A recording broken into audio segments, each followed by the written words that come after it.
അറിയപ്പെടാൻ മുറിച്ചു നൽകുന്ന ദിവ്യ സ്നേഹകാരുണ്യമേ,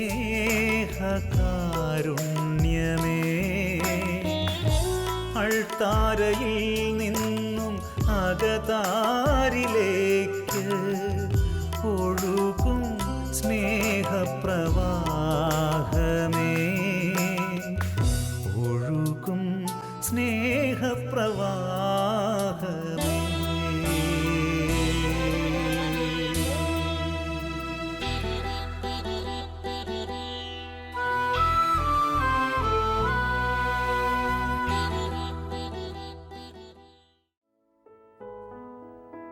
നമ്മുടെ ജീവിതം നാം വിശുദ്ധ കുർബാനയിൽ നിന്നും വേർപെടുത്തരുത്.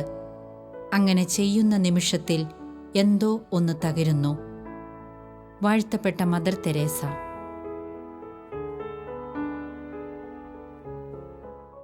ഈശോയിൽ സ്നേഹമുള്ളവരെ, ബലിയും ജീവിതവും എന്ന ഈ പ്രോഗ്രാമിലേക്ക് ഏവർക്കും യേശുവിൻ്റെ നാമത്തിൽ സ്വാഗതം.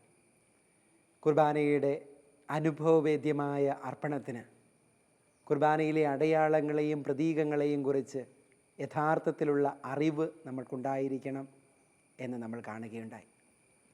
അടയാളങ്ങളുടെയും പ്രതീകങ്ങളുടെയും അർത്ഥം മനസ്സിലാക്കാത്ത വ്യക്തിക്ക് ഒരിക്കലും കുർബാന അനുഭവപരമായിട്ട് അർപ്പിക്കാനായിട്ട് പറ്റില്ല. സഭയുടെ വലിയ ആഗ്രഹവും ദൈവജനത്തെ മുഴുവൻ, വിശ്വാസികളെ മുഴുവൻ കൂദാശകളുടെ, വിശുദ്ധ കുർബാനയുടെ എല്ലാ അർത്ഥത്തെയും കുറിച്ച് പഠിപ്പിക്കണം എന്നുള്ളതാണ്. അതുകൊണ്ടാണ് രണ്ടാം വത്തിക്കാൻ സുനകദോസ് ആരാധനക്രമത്തെക്കുറിച്ചുള്ള ഡിക്രിയുടെ 18ാമത്തെ ഖണ്ഡികയിൽ വൈദികരെ ഉദ്ബോധിപ്പിച്ചത് ദൈവജനത്തെ പഠിപ്പിക്കുവാൻ വേണ്ടിയിട്ടുള്ള എല്ലാ മാർഗങ്ങളും ഉപയോഗിക്കണം. വിശുദ്ധ കുർബാനയുടെ അർത്ഥത്തെക്കുറിച്ച് പഠിപ്പിക്കാൻ, വിശുദ്ധ കുർബാന അനുഭവവേദ്യമായിട്ട് അർപ്പിക്കാൻ, വിശുദ്ധ കുർബാനയിലെ അടയാളങ്ങളെക്കുറിച്ച് പഠിപ്പിക്കാൻ സാധ്യമായ എല്ലാ മാർഗങ്ങളും ഉപയോഗിക്കണം എന്ന് കൗൺസിൽ ഉദ്ബോധിപ്പിക്കുകയുണ്ടായി. കൗൺസിൽ പിതാക്കന്മാർ പറഞ്ഞു, വെറും പഠനങ്ങളിലൂടെ മാത്രമല്ല, തങ്ങളുടെ ജീവിത മാതൃക കൊണ്ടും ദൈവജനത്തെ പഠിപ്പിക്കാനുള്ള ഉത്തരവാദിത്വം പുരോഹിതർക്കുണ്ട്. ജീവിത മാതൃക എന്നതുകൊണ്ട് ഉദ്ദേശിച്ചത് കുർബാനയിൽ ഒരു പുരോഹിതൻ എങ്ങനെയാണ് പെരുമാറുന്നത്, അത് യഥാർത്ഥത്തിൽ ദൈവജനത്തെ പഠിപ്പിക്കാനായിട്ട് ഉപകാരപ്പെടും.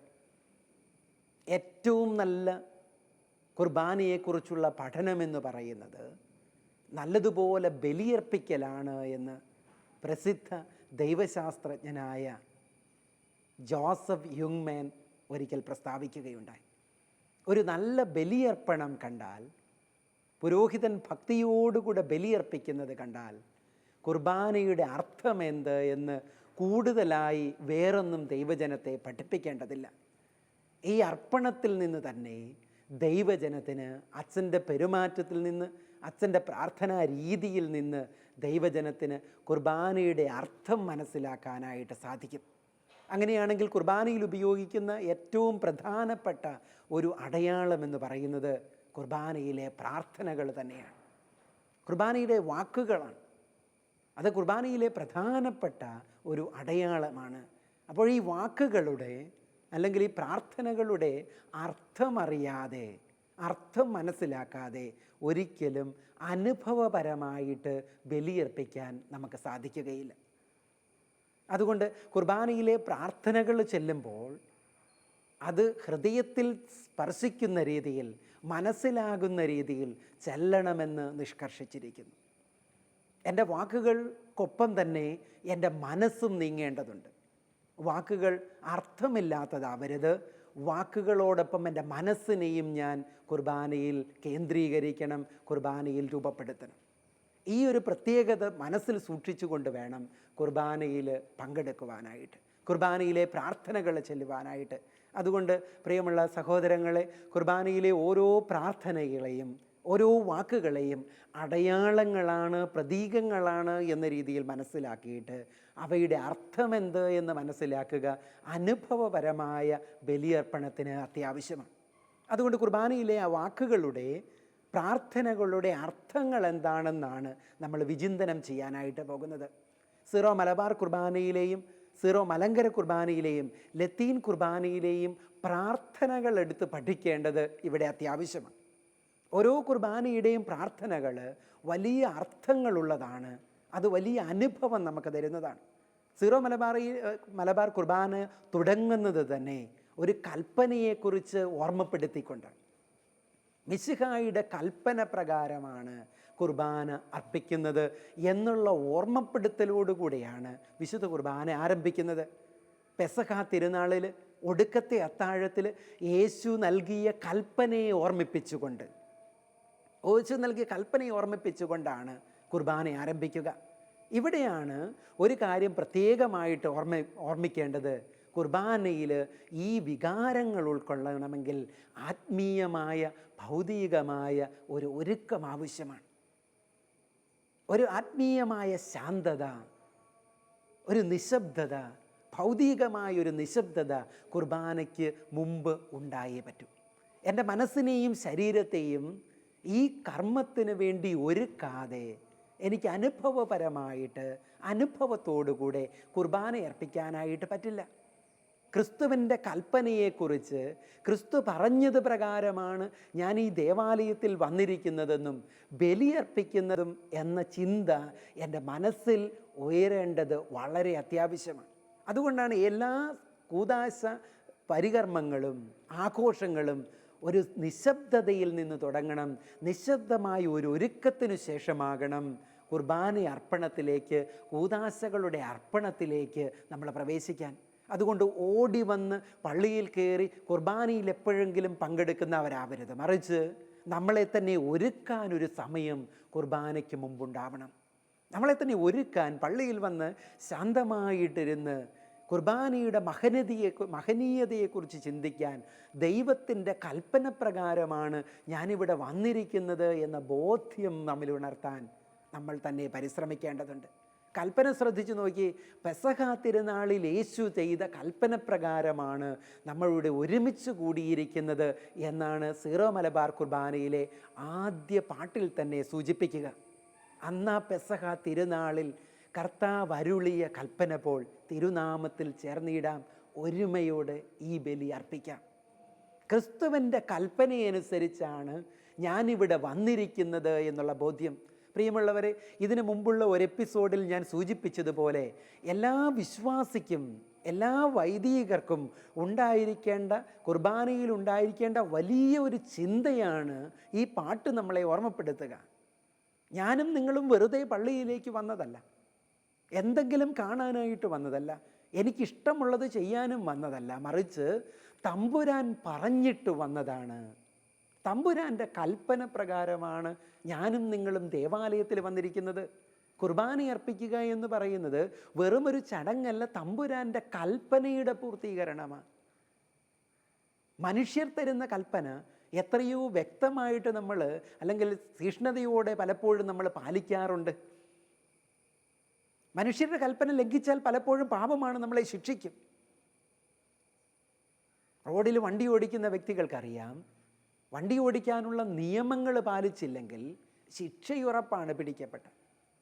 അപ്പോൾ മനുഷ്യരുടെ കൽപ്പനയെ നമ്മൾ അത്രയേറെ താല്പര്യത്തോടുകൂടെ ഗൗരവപരമായിട്ട് കാണുന്നുണ്ടെങ്കിൽ ദൈവത്തിൻ്റെ കൽപ്പന എത്രയോ വലുതായിട്ട് നമ്മൾ കാണണം. ദൈവത്തിൻ്റെ കൽപ്പന പ്രകാരമായിട്ടാണ്, കൽപ്പന കൊണ്ടാണ് നമ്മൾ കുർബാനയിൽ പങ്കെടുക്കുന്നത്. യേശുവിൻ്റെ കൽപ്പനയാണ്. ഈ സത്യമാണ് വിശ്വാസികളെ ഓരോരുത്തരെയും കുർബാനയുടെ ആരംഭത്തിൽ സഭ ഓർമ്മിപ്പിക്കുന്നത്. നീ വന്നിരിക്കുന്നത് ഈശോ പറഞ്ഞിട്ടാണ്.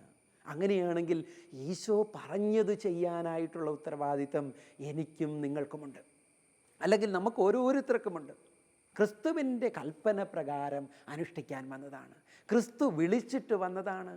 പ്രിയമുള്ളവരെ, ആ ബോധ്യത്തോടുകൂടെ പള്ളിയിലിരിക്കുന്ന ഒരു വ്യക്തിക്കും അലസമായിട്ട് കുർബാനയിൽ പങ്കെടുക്കാൻ പറ്റില്ല. ഞാൻ വന്നത് ക്രിസ്തുവിൻ്റെ കൽപ്പന പ്രകാരമാണ് എന്ന ബോധ്യമുള്ള ഒരു വ്യക്തിക്ക് ഒരിക്കലും അലസമായിട്ട് കുർബാനയിൽ നിൽക്കാനായിട്ട് പറ്റില്ല. അതുകൊണ്ട് ആ പാട്ടിൻ്റെ രണ്ടാമത്തെ ഭാഗം സൂചിപ്പിക്കുന്നത് എന്താണ്? ഈ കൽപ്പന പൂർത്തീകരിക്കാൻ എന്തു ചെയ്യണം?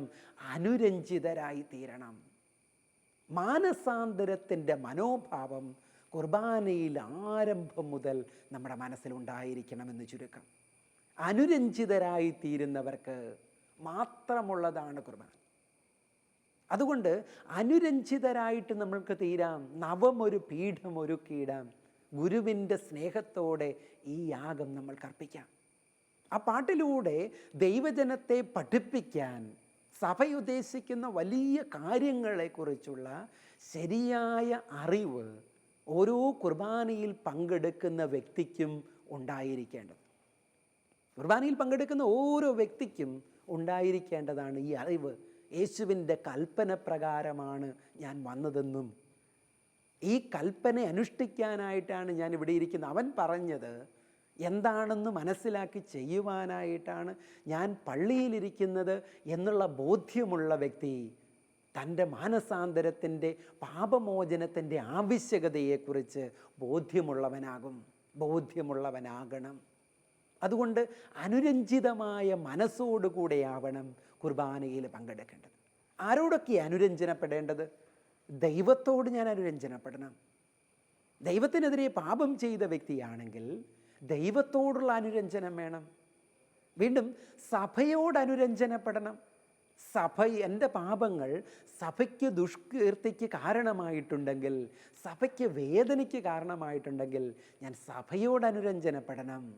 എൻ്റെ സഹോദരങ്ങളോട് ഞാൻ അനുരഞ്ജനപ്പെടണം. എൻ്റെ സഹോദരങ്ങളുമായിട്ട് വെറുപ്പ് വെച്ചിട്ട്, വിദ്വേഷം വെച്ച് എനിക്ക് കുർബാന അർപ്പിക്കാനായിട്ട് പറ്റില്ല. അപ്പം ഞാൻ സഹോദരങ്ങളുമായിട്ട് അനുരഞ്ജനപ്പെടണം. അതുമാത്രം പോരാ, എൻ്റെ അനുരഞ്ജനത്തിന് ഒരു തലവും കൂടെയുണ്ട്. ഞാൻ പ്രപഞ്ചവുമായിട്ട് അനുരഞ്ജനപ്പെടണം. ഈ പ്രകൃതിയെ ഞാൻ ദുരുപയോഗിച്ചിട്ടുണ്ടോ? ഈ പ്രകൃതിയെ ഞാൻ ദൈവത്തിൻ്റെ പദ്ധതിക്കല്ലാതെ ഉപയോഗിച്ചിട്ടുണ്ടോ? അതിൻ്റെ പവിത്രത നഷ്ടപ്പെടുന്നത് പോലെ പെരുമാറിയിട്ടുണ്ടോ? പ്രിയമുള്ള സഹോദരങ്ങളെ, ഓരോ കുർബാനയിലും നമ്മുടെ മനസ്സിലൂടെ കടന്നു പോകേണ്ട എത്രയോ വികാരങ്ങളുണ്ട് എന്നറിയാമോ? ഓരോ പ്രാർത്ഥനയും അതുകൊണ്ട് അടയാളങ്ങളാണ്. അവ നമ്മളെ പഠിപ്പിക്കുന്നവയാണ്. ഈ പഠിപ്പിക്കുന്ന കാര്യങ്ങൾ, പഠിപ്പിക്കാൻ ഉദ്ദേശിക്കുന്ന കാര്യങ്ങളെക്കുറിച്ച് ശരിയായ അറിവ് ഓരോ കുർബാനയുടെ അവസരത്തിലും നമുക്കുണ്ടാകേണ്ടതാണ്. അനുരഞ്ജിതരായിത്തീരണം, അനുരഞ്ജിക്കപ്പെട്ട മനസ്സോടുകൂടെ. അതുകൊണ്ട് തന്നെയാണ് കുർബാനയ്ക്ക് വേണ്ടിയിട്ട് കുമ്പസാരിച്ചൊരുങ്ങണമെന്ന് പറയുന്നത്. ഗൗരവതരമായ പാപങ്ങൾ ചെയ്തവർ കുർബാനയിൽ കുമ്പസാരിച്ചൊരുങ്ങിയിട്ട് വേണം കുർബാനയിൽ പങ്കെടുക്കാൻ. ഗൗരവതരമായ പാപങ്ങൾ ചെയ്തവർ, ലഘുമായ പാപങ്ങൾ കുർബാന വഴിയായിട്ട് മോചിക്കപ്പെടുമെന്ന് നമ്മൾക്കറിയാം. കുർബാനയ്ക്ക് പാപമോചനമായിട്ടുള്ള ശക്തിയുണ്ട്. പക്ഷേ ഗൗരവപരമായ പാപങ്ങൾ ഈ കൂട്ടായ്മയിൽ നിൽക്കുന്നതിൽ നിന്ന് എനിക്ക് തടസ്സമാവുകയാണ്. കാരണം ഇത് കൂട്ടായ്മയാണ്, ക്രിസ്തുവിൻ്റെ കൂട്ടായ്മയാണ്. അവിടെ പാപികൾക്ക് സ്ഥാനമില്ല. പാപത്തിൽ നിന്നും മോചനം പ്രാപിച്ച് വിശുദ്ധരുടെ സമൂഹമാകേണ്ടതാണ് കുർബാന സമൂഹം. ആ വലിയ ചിന്തയോടുകൂടെ വേണം കുർബാന തുടങ്ങുവാൻ തന്നെ. ക്രിസ്തുവിൻ്റെ കൽപ്പനയനുസരിച്ചാണ് ഞാൻ വന്നിരിക്കുന്നതെന്നുള്ള ബോധ്യം കിട്ടാനും, ഞാൻ അനുരഞ്ജനത്തോടുകൂടെ, അനുരഞ്ജന ഭാവത്തോടുകൂടെ അനുരഞ്ജനപ്പെട്ടുകൊണ്ട് വേണം ഈ സമയം പള്ളിയിലായിരിക്കാനുമെന്ന് എന്നെ ഓർമ്മപ്പെടുത്തുന്ന സുന്ദരമായ നിമിഷം. ഈ വാക്കുകളുടെ പിറകിലുള്ള ഈ അർത്ഥങ്ങളെക്കുറിച്ച് ധ്യാനിക്കാൻ ഓരോ കുർബാനയും നമ്മളെ ക്ഷണിക്കുകയാണ്. വീണ്ടും കുർബാനയിലേക്ക് പ്രവേശിച്ച് കഴിയുമ്പം ഈ പാട്ടോടുകൂടെ നമ്മളെ ഒരുക്കിയതിന് ശേഷം അത്യുന്നതങ്ങളിൽ ദൈവത്തിന് മഹത്വം എന്നാണ് പുരോഹിതൻ ചൊല്ലുക. അത്യുന്നതങ്ങളിൽ ദൈവത്തിന് സ്തുതി. യേശു ജനിച്ചപ്പോൾ മാലാഖമാർ പാടിയ അതേ ഗീതമാണ് ആവർത്തിക്കുക. അത്യുന്നതങ്ങളിൽ ദൈവത്തിന് മഹത്വം, ഭൂമിയിൽ ദൈവകൃപ ലഭിച്ചവർക്ക് സമാധാനം. മനുഷ്യാവതാരത്തിൻ്റെ വലിയ രഹസ്യങ്ങളിലേക്ക് വിശ്വാസിയെ കൂട്ടിക്കൊണ്ടു പോകുന്ന പ്രാർത്ഥനയായത്. യേശുവിൻ്റെ മനുഷ്യാവതാരത്തിൻ്റെ വലിയ സംഭവങ്ങളിലേക്ക്, കാലിത്തൊഴുത്തിൽ പിറന്ന ദിവ്യകുമാരൻ്റെ വലിയ മഹനീയമായ മനുഷ്യാവതാര സംഭവത്തിലേക്ക് വിശ്വാസിയുടെ മനസ്സിനെ കൊണ്ടുപോകുന്ന നിമിഷം. കുർബാന എന്ന് പറയുന്നത് നമ്മൾക്കറിയാം, രക്ഷാകര രഹസ്യങ്ങൾ മുഴുവൻ അനാവരണം ചെയ്യപ്പെടുന്ന നിമിഷമാണ്.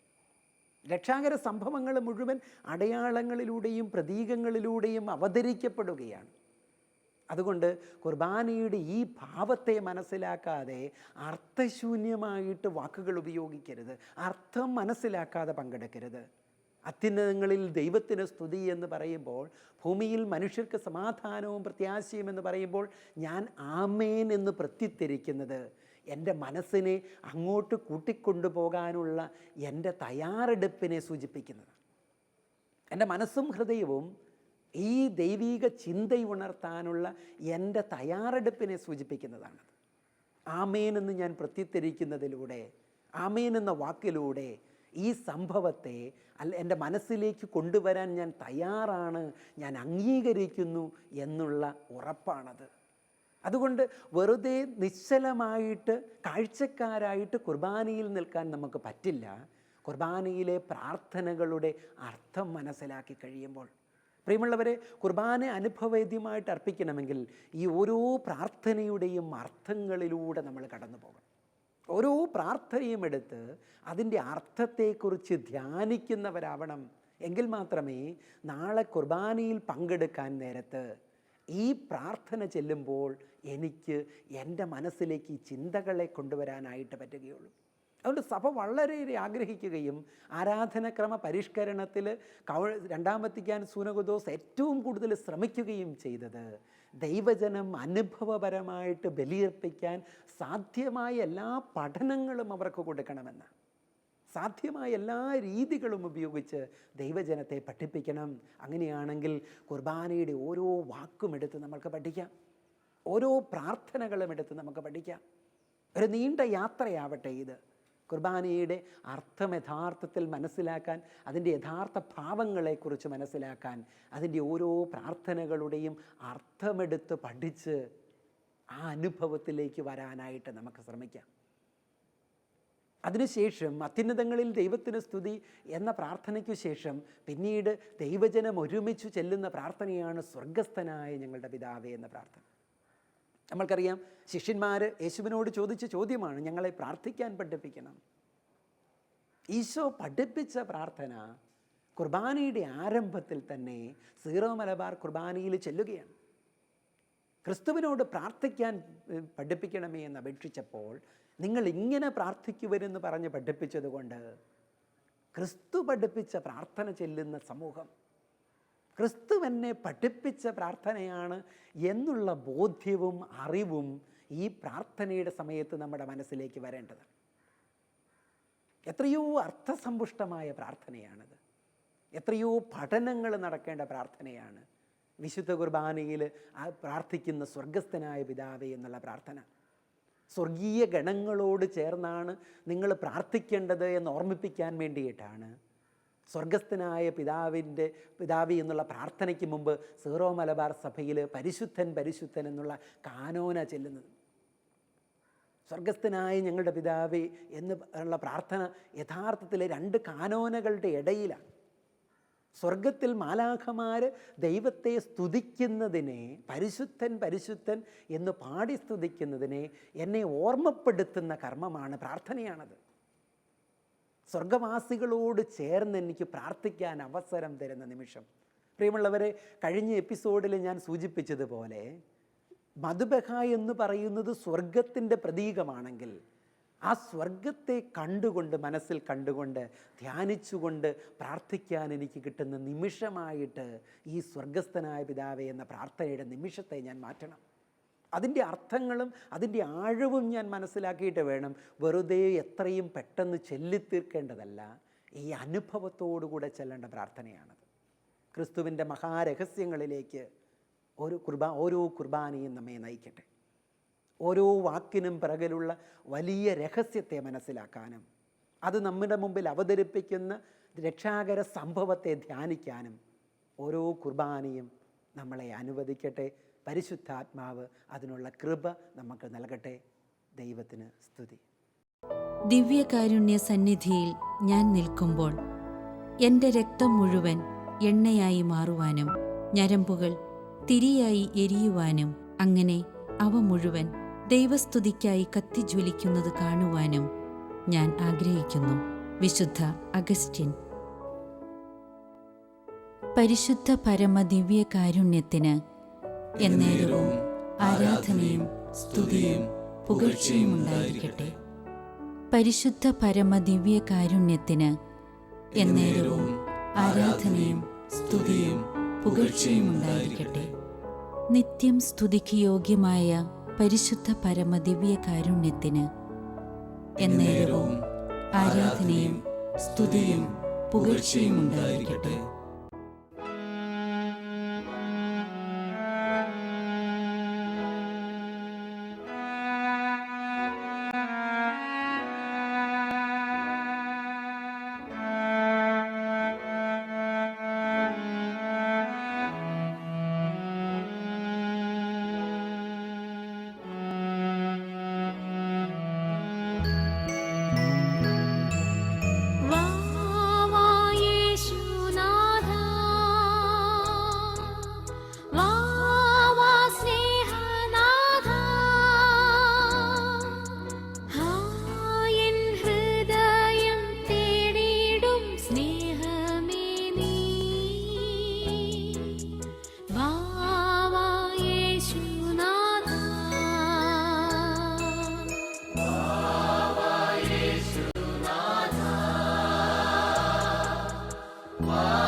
Me